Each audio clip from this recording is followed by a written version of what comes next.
Hello everyone, welcome to study IQ. और आज हम डिस्कस करेंगे हमारा part number 14 geomorphology and solar system का पार्ट 14। और इस वीडियो को लेके आ रहा हूँ मैं, मेरा नाम है डॉक्टर विपिन गोयल। इस टॉपिक को हमने फिजिकल ज्योग्राफी में डाला है और ये हमारे 10,000 MCQ पेड कोर्स का एक पार्ट है। तो बढ़ते हैं आगे बढ़ने से पहले आपको बता दूं, मेरे दो पेड कोर्सेज 10,000 MCQ कोर्स ऐसे GS कोर्स आता है, आप परचेज कर सकते हैं स्टडी आईक्यू ऐप के ऊपर। कोई भी डाउट आता है तो आप मुझसे पूछ सकते हैं। Start with the first question, which is the brightest planet of the solar system. सबसे ब्राइटेस्ट प्लैनेट कौन सा है सोलर सिस्टम का? That is Venus. Venus brightest भी है, हॉटेस्ट प्लैनेट भी है। हॉटेस्ट इसीलिए क्योंकि यहाँ पे एल्बिडो इफेक्ट बहुत ज़्यादा देखने को मिलता है। एल्बिडो इफेक्ट का मतलब क्या होता है कि यहाँ पे क्लाउड कवर बहुत ज़्यादा है, जिसके कारण जो होगी हीट जो है बाहर को नहीं निकल पाएगी। So this is very very important part, clear याद रखिए। हॉटेस्ट प्लैनेट है, ग्रीन हाउस इफेक्ट यहाँ पे शो करते हैं और ये रोटेट करता है आपका ऑपोजिट डायरेक्शन में, that is in the clockwise direction. Opposite direction that is clockwise. This is very important part, clear.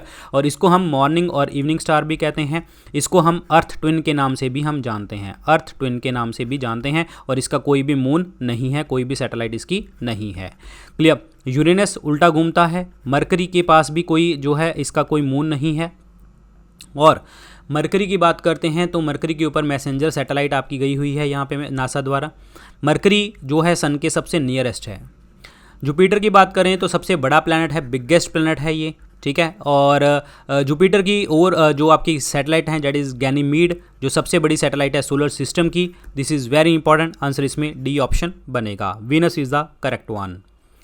Pulsar क्या होते हैं? What are pulsars? पल्सर क्या होते हैं? सो पल्सर एक तरह के इस तरीके के स्टार्स होते हैं। ये हाईली मैग्नेटाइज रोटेटिंग स्टार होते हैं। हाईली मैग्नेटाइज रोटेटिंग स्टार का मतलब ये क्या है? एक्चुअली ये जो रोटेटिंग न्यूट्रॉन स्टार होता है वो, क्योंकि न्यूट्रॉन स्टार क्या होता है? मैग्नेटाइज होता है, क्लियर। और इससे जो होती हैं इलेक्ट्रोमैग्नेटिक बीम्स जो हैं इस तरीके से निकल रही होती हैं और ये हमेशा हमें बीम जो होगी ये टूवर्ड्स द अर्थ आपको दिखाई दे रही होगी। So this is pulsar, clear.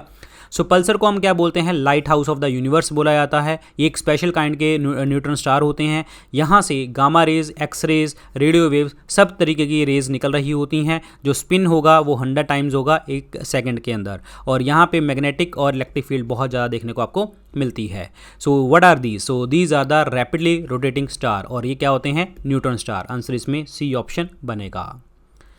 Dash is the wearing away of the landscape by the different agents like water, wind and ice. हवा, पानी और बर्फ़ द्वारा कोई भी चीज़ जो है आपकी जो वियरिंग अवे हो रही है, अवे मतलब क्या हो गया? अलग एक जगह से दूसरी जगह तक उठ के चले जाना। तो उसको हम क्या कहते हैं? उसको हम क्या कहते हैं? इरोजन कहा जाता है। लेकिन वेदरिंग क्या होती है कि कोई सरफेस है वो आपका हवा पानी में लग रहा है, उसी जगह के ऊपर इन सिटू उसी जगह के ऊपर टूट रही है, लेकिन जब दूर चली जाएगी तो उसका मतलब इरोजन होता है। आंसर इसमें सी ऑप्शन बनेगा। Erosion is the correct answer.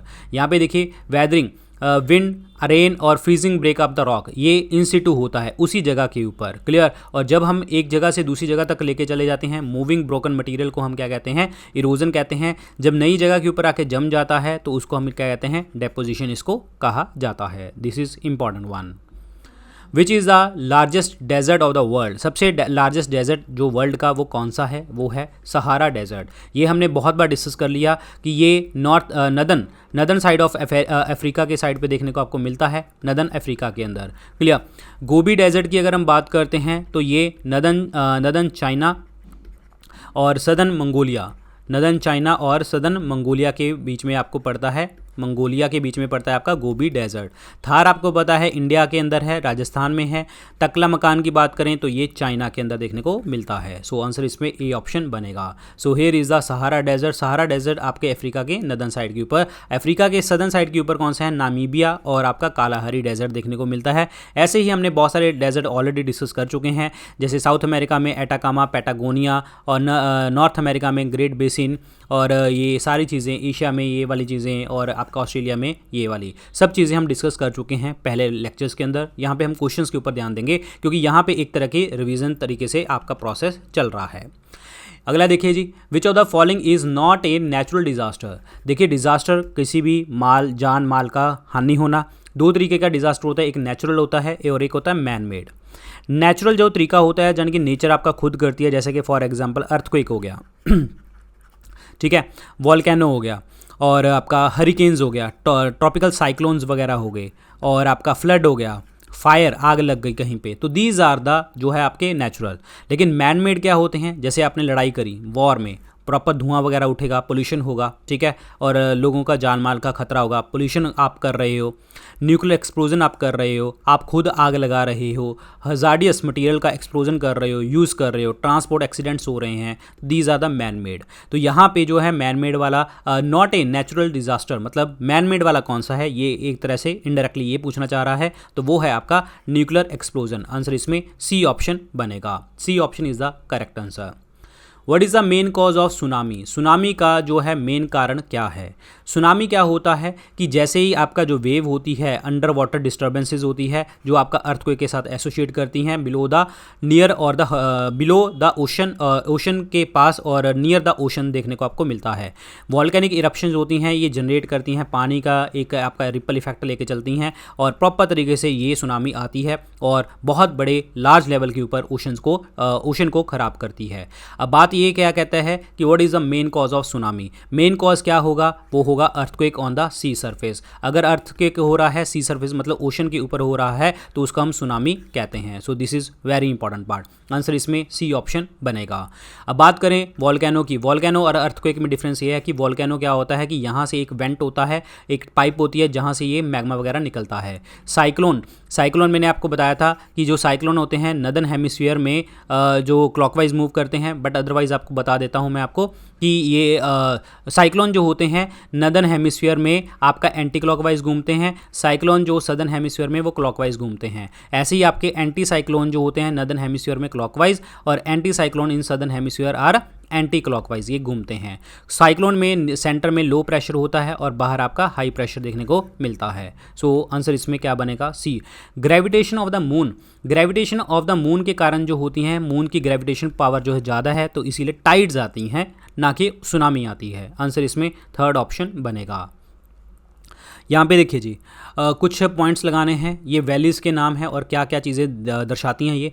Consequent valley, consequent valley क्या होती है, ये ऐसी वैलीज़ हैं, ये पहली स्ट्रीम होती है जो पहली पानी की स्ट्रीम होती है, वो जो आपके एक पर्टिकुलर जगह के ऊपर स्टार्ट होती है, उसी जगह के ऊपर, और ये initial slope of the land surface के ऊपर, जैसे ही आपका लैंड सरफेस है इनिशियल स्लोप है वहाँ से स्टार्ट होती है आपकी कॉन्सिक्वेंट। क्लियर, तो यहाँ पे इनिशियल सरफेस वाला जो पॉइंट बनेगा वो कौन सा बनेगा, इनिशियल सरफेस वाला पॉइंट है आपका ये initial slope of the land, ये बनेगा फोर्थ ऑप्शन। ठीक है, तो पहले का बनेगा फोर्थ, जब पहले का 4 बनेगा तो ये दोनों कट गए, तो इसका मतलब ए और सी में आंसर है। ठीक है, दूसरा चलते हैं सब्सिक्वेंट। सब्सिक्वेंट का मतलब क्या होता है कि जो आपका जो आपका सब्सिक्वेंट का मतलब क्या होता है, यहाँ पे जो स्ट्रीम्स होती हैं वो आपकी ओरिजिनेट होती है मास्टर स्ट्रीम से। जैसे एक ये जा रही है, यहाँ से एक सब्सिक्वेंट निकल गई, बाहर निकल आई। ठीक है, और ये जो भी एंटीक्लाइन वाला पार्ट होता है ना, मैंने आपको समझाया था एंटीक्लाइन वाला ट्रफ वाला पार्ट होता है इस तरीके से, तो वहाँ से आपका उस एक्सिस को फॉलो करती है और स्ट्राइक करती रहती है बेड सरफेस के ऊपर। तो आपका सब्सिक्वेंट वैली वाला जो पार्ट होता है ये क्या होता है, that is the course shifted from the original consequent erodible rocks, क्योंकि इससे क्या हो गया आपका, ये इधर जा रही है, ये यहाँ से सब्सिक्वेंट बाहर से निकल आई, तो यहाँ से ओरिजिनल से जो हो रही है वो आपकी बनेगी थर्ड। इनसीक्वेंट, इनसीक्वेंट क्या होती है, इनसीक्वेंट का मतलब क्या है कि ये सीक्वेंस फॉलो नहीं कर रही, दैट मीन्स ये रीजनल वैल्यू को फॉलो नहीं करती होती और ये ड्रेन होती रहती है अक्रॉस द जियोलॉजिकल स्ट्रक्चर्स, और इसको हम क्या कहते हैं, इनसीक्वेंट कहा जाता है। The showing no apparent adjustment to the structural control, ये बनेगा दूसरा ऑप्शन।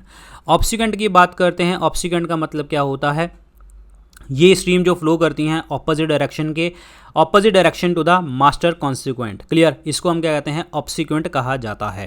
तो ये बनेगा आपका draining in a direction opposite to the original consequent valleys, बिल्कुल उल्टा ड्रेन करता है ये। ठीक है, सो ये बिल्कुल भी फॉलो जो है रेंज का फॉलो तो करता है, लेकिन ऑपोजिट डायरेक्शन में ये क्या करता है, ड्रेन करता है। तो ये बनेगा 1 ऑप्शन, तो आंसर इसमें क्या बनेगा 1। ठीक है, तो ये क्या बन गया 4 3 2 1, कहाँ पे है ये ऑप्शन, ए ऑप्शन बनेगा, करेक्ट आंसर बनेगा। दोबारा रिपीट कर रहा हूँ, कॉन्सिक्वेंट का मतलब क्या होता है कि जो आपका ओरिजिनल स्लोप फॉलो कर रही है, सब्सिक्वेंट का मतलब वहाँ से निकल गई, साइड से निकल गई। इनसिक्वेंट का मतलब क्या होता है, जो आपका कोई भी स्ट्रक्चर जो है रीजनल स्लोप्स को फॉलो नहीं करती और जो है ड्रेन हो जाती है सब्सिक्वेंट स्ट्रक्चर्स में। ऑब्सिक्वेंट का मतलब क्या है कि अगर ये ऐसे जा रही है तो दूसरी स्ट्रीम ऑपोजिट डायरेक्शन में जाएगी, तो that is called obsequent. Clear, तो इसका आंसर क्या बनेगा आपका 4 3 1। आंसर इसमें ए ऑप्शन बनेगा करेक्ट वन। अगला क्वेश्चन देखिए जी, ब्रिजमनाइट जो है, ब्रिजमनाइट जो है, व्हाट इज दिस ब्रिजमनाइट? ब्रिजमनाइट जो होता है अर्थ्स मोस्ट अबंडेंट मिनरल होता है। आंसर इसमें क्या बनेगा? सी ऑप्शन बनेगा करेक्ट आंसर बनेगा। ये आपका मोस्ट अबंडेंट मटेरियल है कहाँ पे? That is in the mantle वाला पार्ट। क्लियर?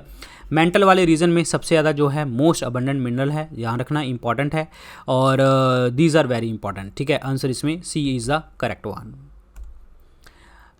ये जो है आपका ये आपका ब्रिजमेनाइट एंड फेरोपेरिकीज, ये देखने को मिलता है आपको लोअर मेंटल के अंदर, ये याद रखना। ठीक है, उसके बाद इनर कोर आउटर कोर के अंदर देखो क्या मिल रहा है आपको? लिक्विड आयरन यहाँ पे मिलेगा, सॉलिड आयरन आपको यहाँ पे मिलेगा।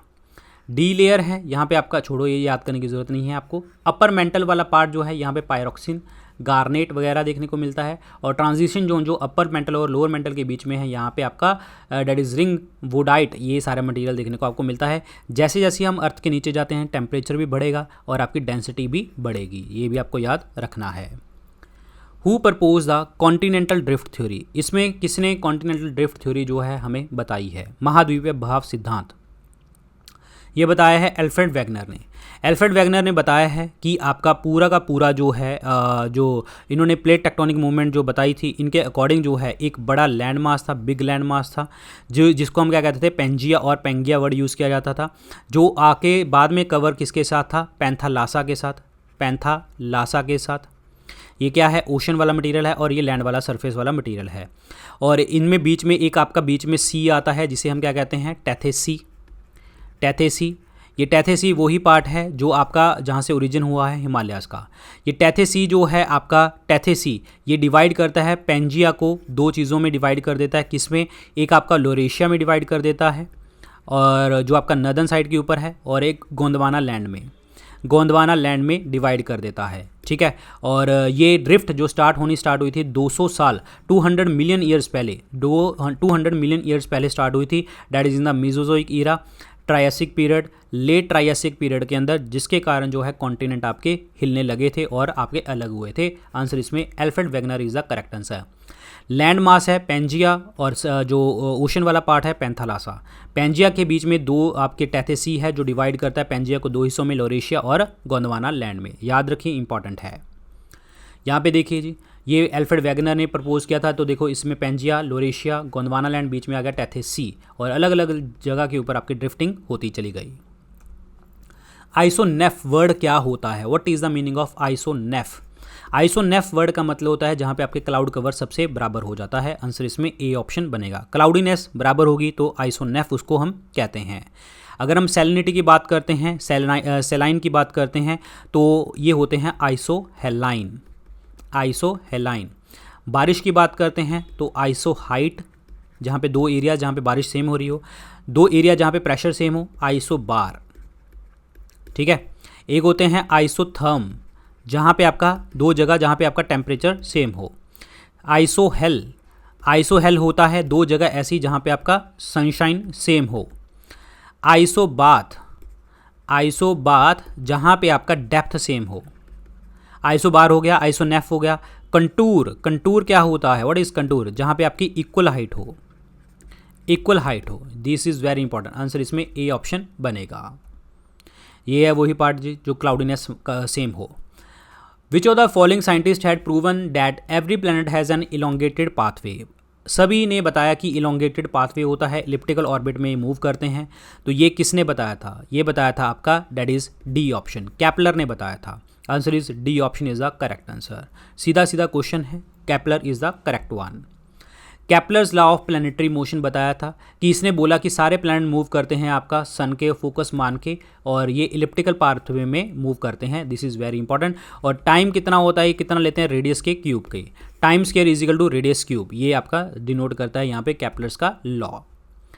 इग्नियस रॉक्स, अग्न्यय चट्टान कौन सी होती है? ये वही होती हैं जो आपका हॉट मैग्मा होता है, जो जम जाता है और वो रॉक बना लेता है, जिसे हम कहते हैं इग्नियस रॉक कहा जाता है।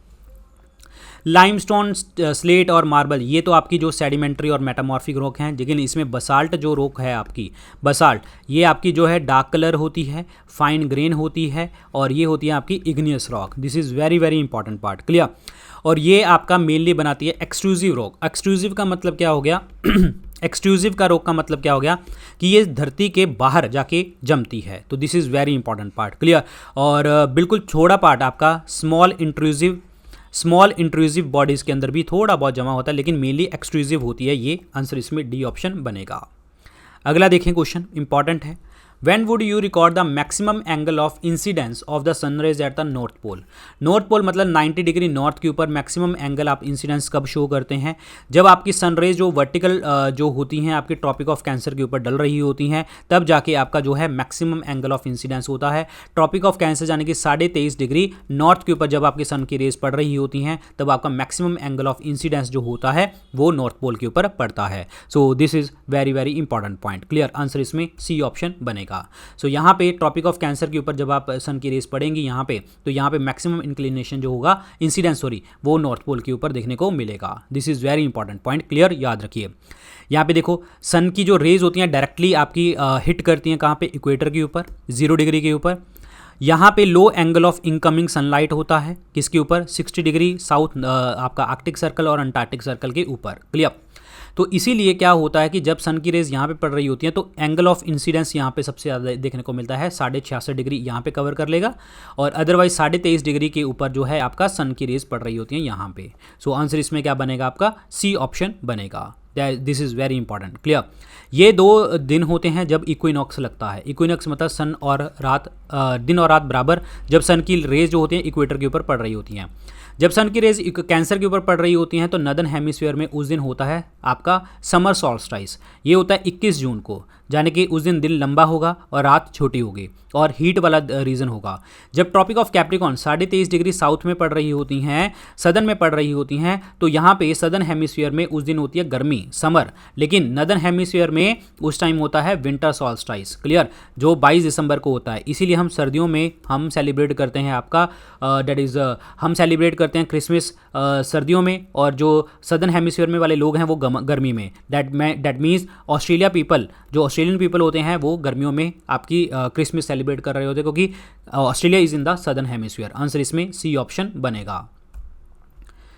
टेरा रोसा जो है एक लैटिन वर्ड है, इसका मतलब क्या होता है? टेरा रोसा का मतलब होता है एक वेल ड्रेन्ड रेडिश, मतलब एक तरह से अच्छे से जो पानी जा सकता है, रेडिश कलर का, क्लेई होता है, सिल्टी होता है, ठीक है, और जिसके अंदर जो होते हैं न्यूट्रल पीएच कंडीशंस देखने को आपको मिलती हैं।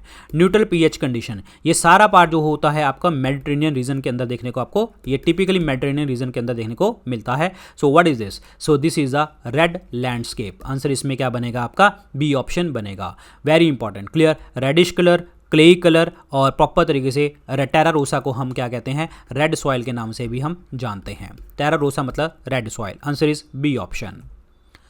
विच is the largest country in area wise बता रहा है कि एरिया वाइज बतानी है सबसे ज़्यादा लार्जेस्ट कंट्री कौन सी है, तो वो है रशिया।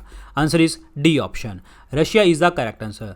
रशिया सबसे ज़्यादा जो है आपकी एरिया वाइज है, दूसरे नंबर पे कनाडा, और तीसरे नंबर पे है आपकी यूएस और कनाडा के बीच में एक लाइन है, दैट इज़ आपकी 49th पैरेलल जिसे हम कहते हैं। This is very important. फिर चाइना, ब्राज़ील, ये एरिया वाइज आपको देखने को मिलते हैं। Mental of the earth crust is, mental क्या होता है अर्थ क्रस्ट के अंदर? ये एक ऐसी लेयर होती है जहां पे आपका सेमी फ्लूइड मटेरियल देखने को आपको मिलता है। सेमी फ्लूइड अर्ध द्रव्य खनिज पदार्थ की संरचना के साथ परत होती है ये सेमी फ्लूइड, यानी कि ना तो सॉलिड ना लिक्विड, मतलब हाफ दोनों चीज़ें देखने को आपको मिलती हैं। सो यहाँ पे आपका है मेंटल वाला पार्ट, रिजिड मेंटल है, और उसके बाद जो आपकी लोअर मेंटल होती है वो, क्लियर। इसके अंदर जो होता है मेंटल जो होता है बिल्कुल अर्थ का डेंस पार्ट है। यहाँ पे सुपर हीटेड कोर होती है, सुपर हीटेड कोर हो देखने को आपको मिलती है यहाँ पे, और ये outer layer of the crust के बीच में देखने को आपको मिलेगी। और मेंटल जो होता है ये रीजन जो होता है 2900 किलोमीटर के आसपास का पार्ट है, और ये आपका अर्थ सिस्टम का 84% जो है आपका पार्ट बनाता है। मेंटल जो होता है वो बिल्कुल क्रस्ट के नीचे देखने को आपको मिलता है, 2900 किलोमीटर थिक है ये, क्लियर। और मेंटल जो होता है इतना पार्ट बनाया, और प्लस जो लोअर मेंटल होती है, लोअर मेंटल वो एस्थेनोस्फीयर के लोअर मेंटल जो होती है एस्थेनोस्फीयर के बियॉन्ड जो है आपकी एक्सटेंड कर रही होती है। कन्वेक्शन मटेरियल सर्कुलेशन प्रॉपर तरीके से देखने को मिलता है यहाँ पे, क्यों? क्योंकि टेम्परेचर डिफरेंस देखने को मिलता है। So this is very important point, clear. तो आंसर इसमें क्या बनेगा? सो ये लेयर होती है आपकी सेमी फ्लूइड मिनरल मटेरियल की होती है। आंसर इसमें सी ऑप्शन बनेगा करेक्ट आंसर। अगला क्वेश्चन देखिए जी क्या कहता है, the structure of the interior of the earth is deduced with the help of seismic waves. मतलब हम अर्थ सिस्टम को with the help of seismic wave से भी डिनोट कर सकते हैं, आप पता कर सकते हैं, बिल्कुल सही है, क्योंकि पी एस वेव्स जो होती हैं अलग अलग जगह पे अलग अलग तरीके से चलती हैं, वो मैं आपको बाद में बताऊंगा। S waves travel in the solid, liquid and gas while the P wave travel only in the solid. ये स्टेटमेंट आपका गलत है, क्यों गलत है वो मैं आपको बताता हूं, ठीक है। पहले तो आंसर टिक करते हैं, असर्शन सही है और रीजन आपका गलत है, सी ऑप्शन बनेगा करेक्ट आंसर। देखिए 3 तरीके की वेव्स होती हैं। पी वेव्स की अगर हम बात करें, इनको हम क्या कहते हैं, प्राइमरी वेव्स कहते हैं। प्राइमरी वेव्स जो होती हैं सबसे फास्टेस्ट सीज्मिक वेव होती हैं, सबसे फास्टेस्ट। ये आपकी सॉलिड में भी, लिक्विड में भी और गैस में भी ट्रैवल कर जाती हैं, और ये क्या करते हैं, कॉम्प्रेक्शन और रियरफेक्शन का जो है फिनोमिना यहाँ पे शो करते हैं। और पी वेव्स को हम और क्या कहते हैं, प्रेशर वेव्स कहा जाता है, प्रेशर वेव्स कहते हैं। और ये कुछ आपके एनिमल्स होते हैं, जैसे डॉग हो गया, ठीक है, डॉग हो गया, ये वगैरह, ये सारी फील करती हैं क्या, पी वेव्स फील कर लेते हैं। जैसे ही अर्थ के ऊपर हिट होने वाली होती है उससे पहले हमें पी वेव इनको पता लगने लग जाती है। और जब ह्यूमंस को इनका तब पता लगता है जब क्रस्ट के ऊपर ये हिट करती हैं, समझ आया। उसके बाद करते हैं हम एस वेव्स के बारे में। एस वेव्स जो होती हैं सेकेंडरी वेव होती हैं, दूसरे नंबर पे आके पी के बाद एस वाली आती हैं। ये जो होती हैं बहुत ज़्यादा स्लो होती हैं slower then the P wave, slower then the P waves, clear. और ये जो एस वेव्स हैं ये सिर्फ और सिर्फ आपके सॉलिड के ऊपर जो हैं हिट करती हैं, travel only through the solid, clear. This is very important part. तो आंसर इसमें क्या बनेगा आपका, सी ऑप्शन बनेगा करेक्ट आंसर, सी ऑप्शन।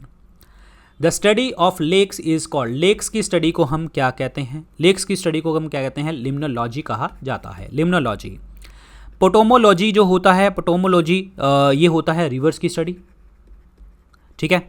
और टोपोलॉजी होता है ऐसी स्टडी जिसके अंदर जो है डिफॉर्मेशन, ट्विस्टिंग, स्ट्रेचिंग, जो भी हम ऑब्जेक्ट्स की करते हैं उसको प्रिजर्व कर लिया जाता है। हाइड्रोलॉजी जो होता है ये हम धरती के अंदर, अर्थ के अंदर जो है पानी की बात करते हैं, अर्थ सरफेस की बात की स्टडी की बात करें, हाइड्रोलॉजी उसको हम कहते हैं। आंसर इसमें 1 ऑप्शन बनेगा, A option, limnology is the correct one. Tectonic activity क्या होती है, what is tectonic activity. Plate tectonics मैंने आपको बताया था कि आपस में टकराती हैं प्लेट्स और आपकी प्रॉपर तरीके से जो है माउंटेन बिल्डिंग भी होती रहती है।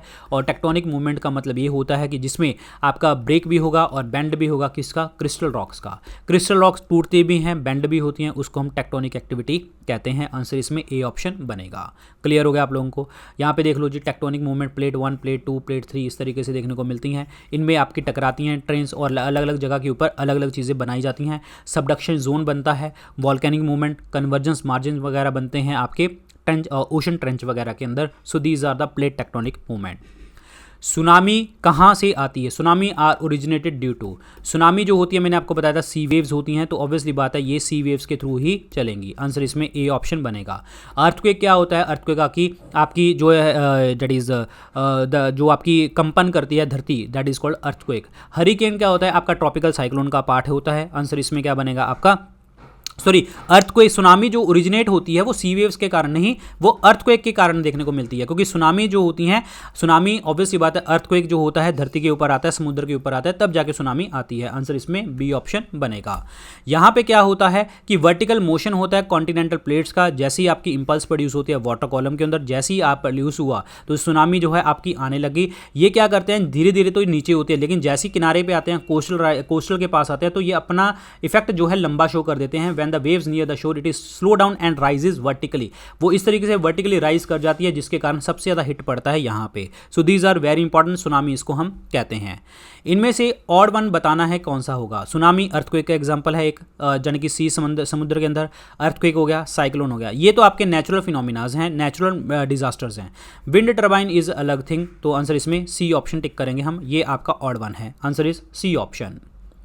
Anticline is a type of which of the following. Anticline क्या होता है, what is this, this is the anticline, clear, this is anticline, उल्टा।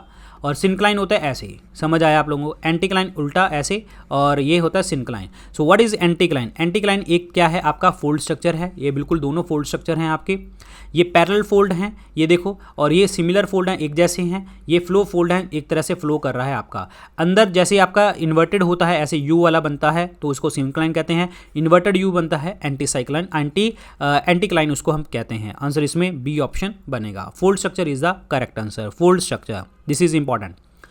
Plane formed by the aeolian deposit, aeolian मतलब हवा, हवा दैट इज़ लोएस्ट प्लेन उसको हम कहते हैं, लोएस्ट प्लेन उसको हम कहा जाता है। आंसर इसमें ए ऑप्शन बनेगा। क्लियर। अगर मैं बात करता हूँ रिवर से, अगर वो रिवर डिपॉजिट से बनता है तो उसको हम रिवराइन प्लेन कहते हैं, या फिर हम इसको एलुवियल प्लेन भी कहा जाता है, एलुवियल प्लेन भी इसको हम कह देते हैं। अगर मैं कहूँ लेक से आ रहे हैं, लेक से जमा हो रहे हैं, तो उसको हम क्या कहते हैं, डेट इज कॉल्ड लैकुस्ट्रियन, लैकुस्ट्रियन प्लेन, और आपका लेक प्लेन के नाम से भी हम इसको जानते हैं। अगर हम बर्फ़ की बात करें, ग्लेशियल डिपॉजिट की अगर हम बात करते हैं तो उनको हम ग्लेशियल और ड्रिफ्ट प्लेन कहा जाता है।